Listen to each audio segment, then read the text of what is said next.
Bonjour. La Chine a été souvent l'objet de bien des fantasmes et de bien des peurs, souvent irrationnelles, pour nous, occidentaux. Et cela depuis très longtemps, car nous la connaissons mal, et souvent même pas du tout. Hergé, dans le Lotus bleu, en donne une idée quand Tintin explique à son ami Chang, à la page 43, la vision qu'ont les Européens des Chinois. C'est un passage amusant, mais qui doit bien refléter une certaine réalité. Christian, tu es un homme d'affaires d'origine suisse et ayant travaillé en Suisse et en Europe avant. Tu as dit dans une de nos récentes conversations, je te cite, « La Chine m'a redonné des émotions et des larmes ». C'est peut-être sur cette phrase que j'aimerais rebondir. En fait, il faut situer le contexte de mon arrivée en Chine. C'était en 2006, et à la suite d'un divorce professionnel et privé. Et j'étais émotionnellement épuisé. Peu de choses me stimulaient. En fin de compte, je suis arrivé 2 ans avant les Jeux Olympiques de Pékin. C'était une ambiance incroyable, très captivante. Le gouvernement chinois avait tout misé sur ces Jeux. C'était une étape très importante dans leur processus de reconnaissance auprès de la communauté internationale. Alors les étrangers dont je faisais partie étaient au centre de l'attention des Pékinois. Ils étaient curieux, ils se préparaient à accueillir la vague de visiteurs. Et rien que d'être le témoin de cette époque, vu en fin de compte j'étais parti de Suisse, m'a redonné des émotions. Et je me souviens d'une situation qui m'a vraiment ému. Là, ça m'a donné des larmes. C'était lors de la minute de silence en hommage aux terribles victimes d'un tremblement de terre terrible de Sichuan, qui avait eu lieu quelques mois avant les Jeux Olympiques et avait fait des dizaines de milliers de victimes. Et il y a eu 1 minute de silence organisée par le gouvernement. Et rien que le fait de savoir que nous étions à peu près 20% de la population mondiale à l'arrêt, au même instant et pour la même cause, m'avait pris à la gorge et les larmes ont coulé, tout simplement. Ensuite, durant mon séjour, pendant une dizaine d'années, ce sont toutes ces histoires familiales et qui m'ont été racontées par des amis proches. Et certains de ces amis sont nés dans des régions misérables, car leur famille avait été exilée dans le cadre de la révolution culturelle. D'autres m'ont raconté comment certains ont souffert de la faim, et là, ça vous touche, car ce sont des amis, des témoignages directs, et vous comprenez que la Chine ne s'est pas construite sans douleur, vraiment, et qu'il a fallu beaucoup, beaucoup de courage. Y a-t-il un choc culturel entre eux et nous, et le cas échéant, où se situe-t-il? Oui, bien entendu, le choc est bien présent. Tout de suite, la langue, on comprend rien, c'est de la mélodie, donc c'est un premier choc culturel. La nourriture, on ne sait pas ce qu'on mange, c'est excellent, mais on ne sait pas toujours ce qu'on mange.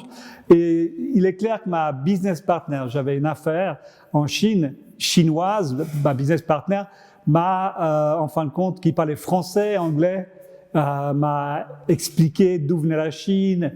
Elle avait voyagé également plusieurs années à l'étranger, donc elle a pu comprendre ce que j'avais pas moi, ce que j'avais besoin de comprendre, en tout cas culturellement. Alors par la suite, c'est clair que j'ai appris par moi-même, en fin de compte, et j'ai compris que la culture chinoise suivait des codes latins, un peu comme les Italiens. Ils s'entraident, ils aiment manger, ils apprécient les beaux objets, la culture, ils chantent, ils aiment se chamailler. Les hommes sont assez machos et les femmes ont du caractère. C'est vraiment très animé. Et la plupart des Chinois ambitionnent de devenir riches, les Latins comme les Germaniques, mais l'argent, ça leur permet culturellement de choisir avec qui, où et comment vivre, car ils aiment la liberté. Et en Chine, l'important, c'est toujours d'avancer. Avancer même à petits pas. Et il n'y a rien de pire que de s'arrêter. Un proverbe chinois dit « monte sur le poney ». Il t'amènera au pur sang, c'est-à-dire accepte d'avancer à petits pas jusqu'à que tu puisses trouver une situation qui te permette d'avoir une superbe vie.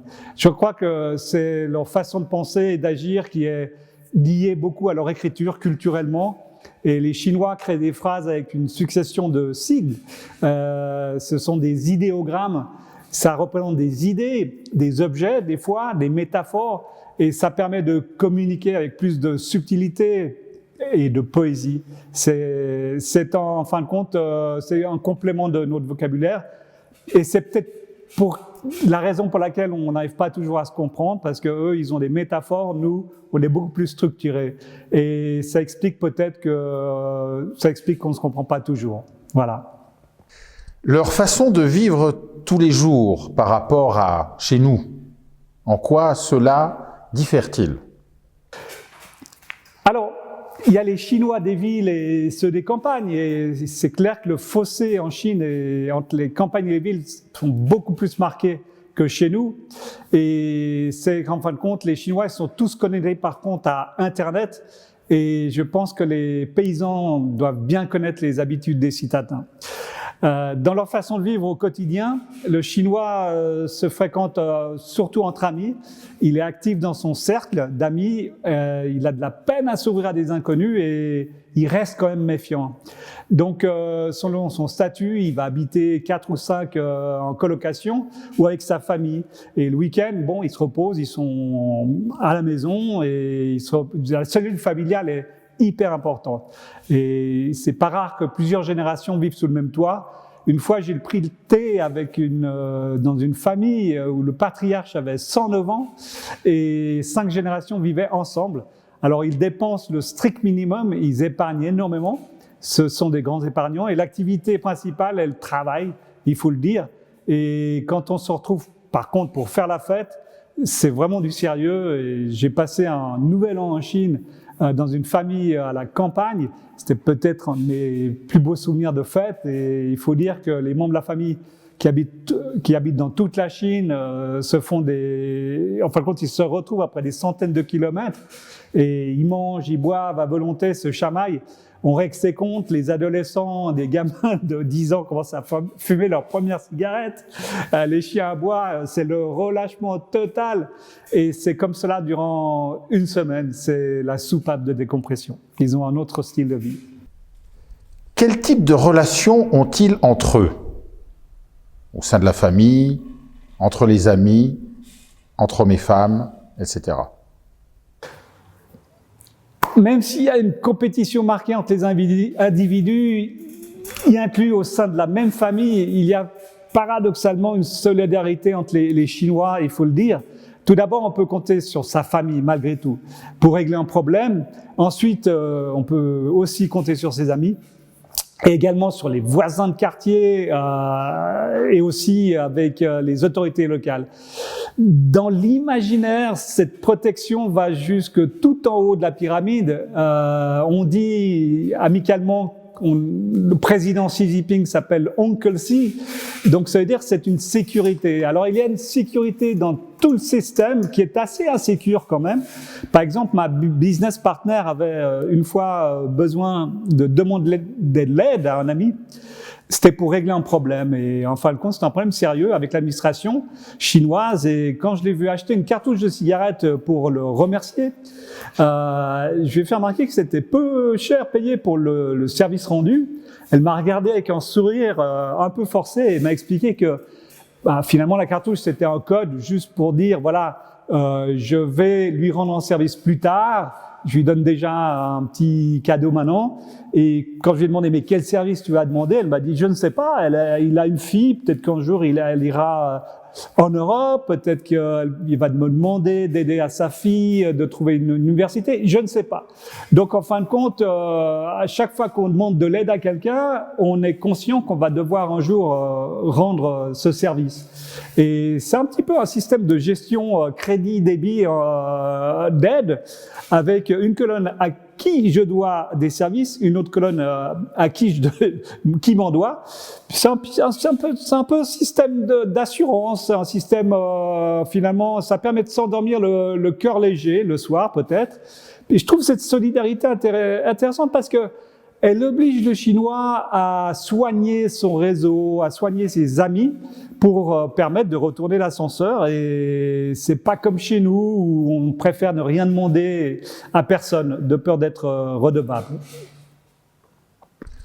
On parle beaucoup des Chinoises donnant beaucoup d'importance à l'argent dans le choix de leurs partenaires, chinois ou européens. Cela est-il vrai? Et si oui, pourquoi?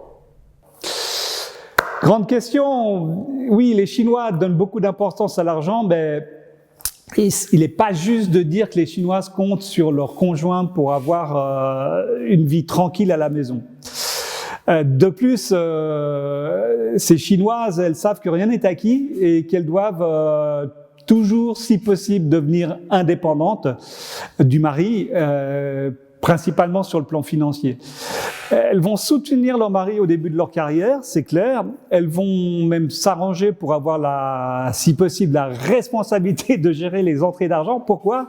Tout simplement pour contrôler le mari, afin qu'il puisse pas, je sais pas, jouer trop d'argent au jeu ou mettre en faillite la famille. Ça arrive beaucoup en Chine. Et puis, ce sont elles les gestionnaires. Et ce sont d'excellentes gestionnaires. Et aussi, dès qu'elles pourront, dès que le mari sera établi, elles pourront ouvrir un petit business et gagner en indépendance. Quelquefois, elles vont gagner beaucoup plus d'argent que leur mari. Et des fois, elles vont même recommencer une nouvelle vie. Comme je l'ai dit, ce sont vraiment des super gestionnaires. Quelle vision ont les Chinois de l'Europe? Comment nous perçoivent-ils? Comment pensent-ils que l'on vit chez nous? Et quelles seraient nos valeurs, selon eux? C'est une sensible question et il faut dire que j'ai appris que les Chinois connaissent bien mieux notre histoire que nous la leur. Ils sont de nature vraiment curieuse et ils aiment bien apprendre. Ils aiment bien apprendre aussi des erreurs des autres. Et on en a commis beaucoup, eux aussi. Et l'Europe intéresse beaucoup la Chine et on dit effectivement que l'Europe, celui qui commerce avec l'Europe, contrôle le monde. Ils le savent très bien, les autres puissances également le savent. L'Europe, c'est pour eux un terrain de jeu avec qui ils aspirent à développer leurs relations et ils connaissent nos forces et nos faiblesses de chaque pays. Alors ils nous cataloguent et nous mettent des bonnes et des mauvaises notes selon les domaines. Alors par exemple, l'Allemagne est bien notée et représente la fiabilité. La France, c'est la joie de vivre et du bien-être, sans trop travailler. Ils le savent. L'Angleterre, c'est le prestige et l'éducation. Mais ils ont très très bien compris le souci de l'Angleterre avec le Brexit. L'Italie, c'est l'amour des belles choses, mais pas très très bien organisé. Et la Suisse, dans tout cela, ils savent que c'est un tout petit pays, bien géré. Ils ne connaissent pas vraiment notre système de gouvernance. Ils savent que c'est un havre de paix, que nous sommes neutres, que la nature est belle. Ils nous imaginent beaucoup à travers, ils connaissent nos façons de faire, à travers nos montres, nos montagnes, c'est des clichés, et nos banques. Et je dirais pour les Chinois, la Suisse c'est un petit Disneyland, sympathique, mais pas accessible à part pour aller en vacances, mais pas pour s'y installer. Mais il y en a quand même qui s'installent pour l'instant. Et pour revenir à l'Europe, ils connaissent nos valeurs humanistes, ils les savent. Le Chinois, je pense qu'il est intelligent. Il a aussi des valeurs similaires, humanisme à titre individuel. Et il doit s'accommoder avec le système de gouvernance en place. Pourquoi? Il est pragmatique et il fera avec. Ne dit-on pas, accepte ta vie misérable, tant que tes propres enfants pourront en avoir une meilleure que toi. Tout est dit dans ce proverbe, c'est-à-dire que ceux qui sont en place, les maîtres, savent très bien que tant qu'on donne effectivement une espérance à avoir un meilleur système qui fonctionne pour les enfants, les Chinois l'accepteront. Mais bon, il y en a quand même 900 millions en Chine sur les 1,4 milliard qui habitent les campagnes et qui aspirent à vraiment avoir une meilleure vie. C'est toujours un système un petit peu compliqué. Alors, la Chine, c'est quand même un système harmonieux. C'est-à-dire que les systèmes fonctionnent sans trop de friction, il y a des gagnants, il y a des perdants, c'est ce qu'ils aspirent, mais ils s'arrangent beaucoup avec la vérité et on dit chez nous la vérité n'est pas toujours bonne à dire, mais on va dire qu'en Chine on s'arrange avec la vérité, c'est ce qui crée un peu l'harmonie. Donc en évitant si possible de blesser l'autre, ça c'est dans la culture chinoise, très important. Est-il facile de se faire des amis en Chine? Alors, comme je l'ai dit, les Chinois ne se mélangent pas entre eux et encore moins avec les étrangers.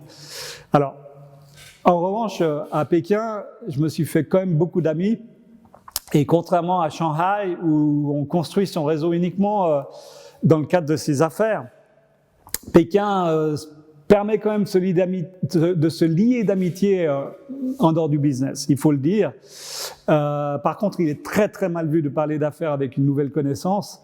C'est d'abord on apprend à se connaître, en général autour d'un repas, où les codes, ces petits riens qui font la différence, vont dévoiler votre personnalité, comment se présenter, quelles questions poser en premier. Et je dirais que c'est très important de pouvoir en fin de compte comprendre ces codes-là. Bon, il faut être naturel, il faut avoir une pointe d'humour, ils adorent, c'est des bons vivants, et puis un peu de finesse. Et en fin de compte, on se jauge beaucoup autour de la table. Alors, bon, j'ai été très actif dans des réseaux culturels, j'ai construit des amitiés en dehors des affaires, et j'ai beaucoup appris à connaître la Chine à travers beaucoup de mes relations, et une fois la confiance établie après les années, on peut effectivement parler de pratiquement tout. Alors c'est clair qu'avec les hommes, on parle beaucoup de business, on parle beaucoup de plaisir, on parle beaucoup de choses sympathiques, de sport. Et puis avec mes amies chinoises, on a beaucoup à parler de sujets d'actualité et de sociétaux. Vraiment, c'était une grande ouverture d'esprit. Comment voit-il l'amour et le vivent-ils? En Chine, j'ai entendu un jour un artiste peintre lever son verre et citer un proverbe qui disait « L'art est à l'amour ce que le design est au mariage ». Il avait tellement raison, parce qu'en fin de compte, encore plus en Chine, bien entendu, il y a de nombreux mariages d'amour, mais dans le mariage, on cherche l'union de deux familles. La stabilité et le bien-être matériel au quotidien, et c'est un peu la fonction du design. Alors, dans de nombreux cas, ce sont les mères des futurs mariés qui vont s'entendre pour négocier le mariage. Et c'est un peu pour le meilleur et pour le pire, parce que finalement, ça explique qu'il y a énormément de divorces après 40 ans, une fois que les enfants sont éduqués. Et par contre, il y a beaucoup de femmes aussi qui divorcent pour avoir leur propre indépendance et recommencer leur vie ailleurs, en Chine ou ailleurs. Et ça, c'est clair qu'elles sont, comme je l'ai dit avant, extrêmement courageuses. Comment fait-on du business en Chine? Alors, le business en Chine, si chez nous on dit en Europe ou aux États-Unis no risk, no business, en Chine c'est no risk is business, c'est-à-dire qu'on réduit au maximum le risque en collaborant avec des camarades de classe, d'armée ou du parti. C'est beaucoup plus fiable et discret. Alors les Chinois investissent beaucoup dans des domaines qu'ils peuvent toucher, comprendre, comme par exemple l'immobilier. C'est un excellent exemple. Sinon, pour nous, les étrangers, c'est un peu comme partout, quoi. C'est la règle. On doit apporter ce que le marché demande. On conclut des alliances toujours avec des partenaires locaux, donc avec des Chinois, et on essaye de garder toujours une longueur d'avance pour ne pas se faire croquer par ses partenaires. Et après, on doit s'accommoder des pratiques chinoises, c'est clair. C'est-à-dire, on doit rester patient, zen, on travaille, on soigne sa singularité. Si nécessaire, on monte ses muscles, mais dans tous les cas, on n'essaie surtout pas de prendre la place d'un Chinois. Ça, c'est très important. J'ai eu un exemple d'un ami français spécialiste des médias, il parlait parfaitement chinois, qui a rejoint un important groupe qui était devenu lui-même le conseiller spécial du CIO, et il avait proposé de restructurer la force de vente de la division média du groupe, avec comme première décision de se séparer du chef des ventes, qui devait probablement prendre des commissions sur les affaires. Alors, ce chef de vente est parti chez un concurrent, et la pyramide composée de sa clique de vendeurs qui faisaient partie du système l'a suivi, et du jour au lendemain, la branche média s'est retrouvée totalement décapitée. Alors, mon avis avait pourtant eu carte blanche pour gérer le processus. Il pensait vraiment que tout allait simplement pouvoir être géré par lui-même et ses équipes en place, et il s'est retrouvé juste après quelques mois nu comme en verre. Et après, il a perdu son job. Donc en Chine, le système se compose de pyramides avec à chaque tête un chef, et qui est lui-même subordonné à un autre chef avec une autre pyramide. Et en fin de compte, ça fait énormément de pyramides à la fin, et ça fait des pyramides, une grosse pyramide de 1,4 milliard d'habitants, avec le président chinois Xi Jinping tout en haut de la pyramide. Alors, tout fonctionne avec ces pyramides tant que les petits chefs font allégeance à leur chef, mais quand vous avez quelqu'un d'ambitieux, plus malin, intelligent, et qui désire monter plus rapidement dans la hiérarchie, ça crée de l'instabilité dans le système, et ce système reste très opaque. Alors il faut être chinois pour comprendre, et en tant qu'étranger, il faut surtout pas essayer de rentrer dans ce jeu. En tant qu'entrepreneur étranger ou même chinois, il faut pas trop regarder non plus les détails, et se concentrer juste sur le résultat, c'est ce qui compte, et avancer vraiment en toute discrétion, et avant de prendre des décisions lourdes de conséquences, il faut vraiment bien analyser les choses. Alors les Chinois, ils adorent faire des affaires entre eux, entre Chinois. Ils font des alliances, ils font des affaires avec des entrepreneurs ou familles de même niveau. Ils aiment pas trop se mélanger, et ils aiment par contre pas trop faire des affaires avec les étrangers. Ils nous trouvent trop pointilleux, trop lents, pas assez commerçants. Bon, voilà. Et pour gagner de l'argent, les Chinois sont des très grands travailleurs. Par contre, ils sont très très créatifs pour en gagner par tous les moyens. Tous les moyens sont bons. Pour le meilleur et pour le pire. Alors pour gérer cela, l'administration chinoise est hyper efficace. Et même si elle laisse pas mal de liberté pour commercer, il faut dire qu'elle aspire quand même à tout contrôler. Et un exemple, la monnaie numérique de yuan crypto chinoise va sûrement renforcer cet objectif. Et pour le meilleur et pour le pire, on verra bien. Pour conclure, je dirais qu'il ne faut pas essayer de tout comprendre. Les Chinois sont joueurs et sont des grands moqueurs. Et un ami m'a dit un jour qu'ils font semblant de respecter tous ces sinophiles étrangers. Certains s'habillent avec le col traditionnel Mao, mais que par derrière, tous mes amis rigolent finalement, ils ricanent bien. Parce qu'en fin de compte, la Chine étant extrêmement compliquée, déjà entre eux, c'est très compliqué, et il est très difficile de savoir leur fin fond de leur pensée. C'est leur jardin secret, un petit peu comme chez nous. Sauf que eux, le jardin est encore plus grand et caché. Alors il y a ceux qui ont une langue de tofu, comme on dit, c'est un joli texte, et un cœur de pierre, et d'autres qui ont des langues de pierre et un cœur de tofu. Et on croit percevoir des fois la vérité, mais c'est pas toujours ce que la vraie vérité. Et inversement, les années de certains étrangers qui pensaient pouvoir s'approcher de la vérité, par moments, ils ont été déçus de plus rien comprendre. Et c'est selon les périodes et les expériences que l'on a. Des fois, on comprend tout, des fois moins. Et c'est sûr que c'est à travers mes propres expériences, lecture, discussion, observation, j'ai pu comprendre un petit peu la Chine. Les proverbes chinois m'ont beaucoup aidé. Et en fait, j'ai surtout compris que les Chinois sont des personnes extrêmement attachantes, dotées vraiment d'une intelligence et d'une gentillesse hors norme. Et ils sont fidèles vraiment en amitié, et quand ils se sentent que l'on s'intéresse à eux sans les juger, d'égal à égal, tout fonctionne très bien. Eh bien, nous sommes ravis d'avoir eu Christian et son expérience, et nous vous remercions de votre attention.